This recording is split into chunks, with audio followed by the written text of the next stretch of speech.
Yo, Sadir, you got along with the Siskin poet. And what I wanted to do was I wanted to do a an interactive video. For those other people that do videos, I really appreciate if you did a video. But then, if you don't want to do video or you don't do video, then you always just have the option of doing a comment. But I would like to hear from everyone on this particular subject because I think it's very, very important. I was mentioning to actually a few friends that I think that some people are so involved in just looking at the negative in life. You know, we all have negative things that happen in life. And recently I had did a video and I felt like I wanted to discuss several issues, different things, and I threw just some what I would call curveballs out there to make people kind of open up their perception of things and think. And I was questioned on these things to no end, and it's so amazing. And it's just an example. I was questioned down on these things. So then I provided. Well, I just put it out there. I did a video. I did several videos. One was on culture, um, where I was questioning on my culture. Then there was another one where I was questioned on it was always something. But then the main one I did that made me do well, not the main one that made me do this, but one of the ones that made me do that the videos actually did was one that I did on homosexuality, and it discussed the different um, ways that it could be achieved, and what it is was, I just put it out there from some research that I had, skimmed across, um, that can open the door of possibilities. And we all know that that's one of the really popular issues people like to really discuss, especially on YouTube.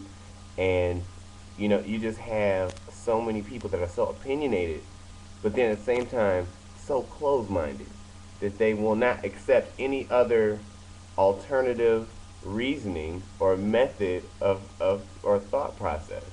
And my thing is, if somebody really understood it to that degree, then we wouldn't deal with how society accepts it. They wouldn't accept it in the same way, because if we dealt with it, if we truly understood it, and we didn't really need to be open or to any other way of thinking, it just shows how closed-minded people are.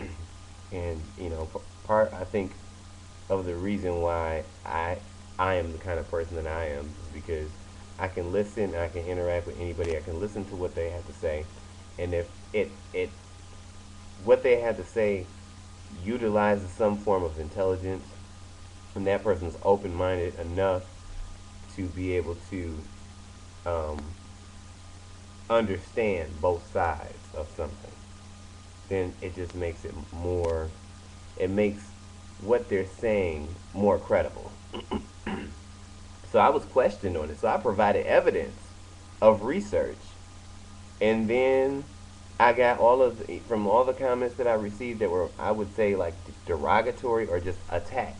It didn't really listen to what I was saying. It just attacked it. It was like I got more excuses than anything. And even in the profile, I said, can you leave like evidence of your research or something?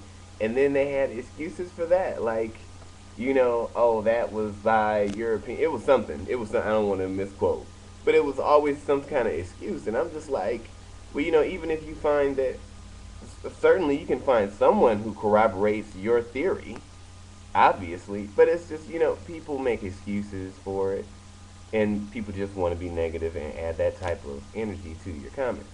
So my question for you is, and this comes back to the main subject. I really got off the topic, and I apologize for that.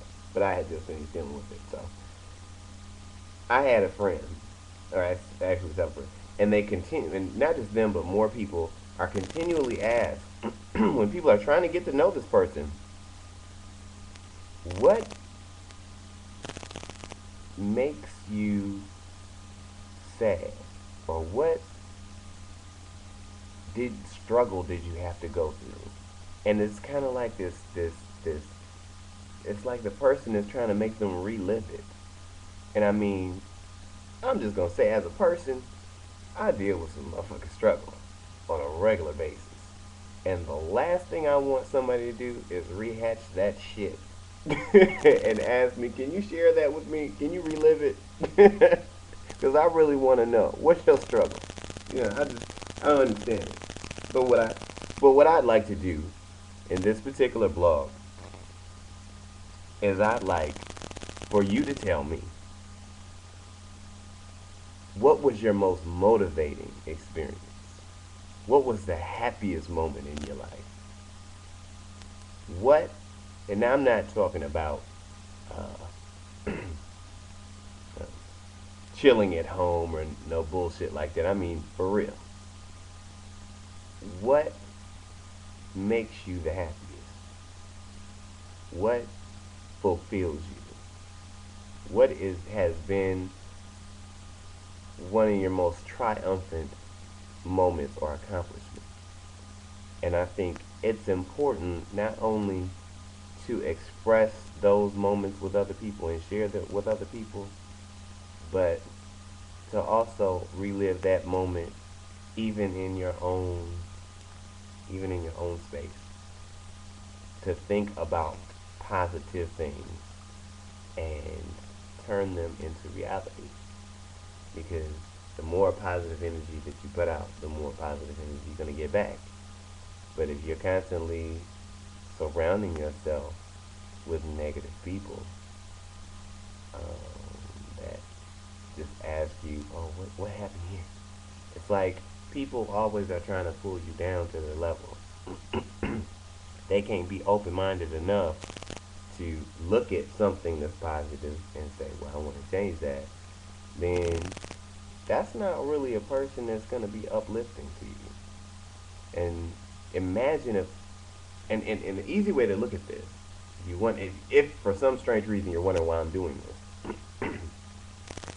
I want you to look in YouTube and type in the word, what was let me just pick one.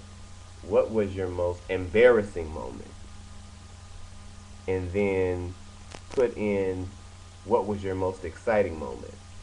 And I guarantee, I've never looked it up, but I guarantee you the list of embarrassing moments is going to be a hell of a lot longer.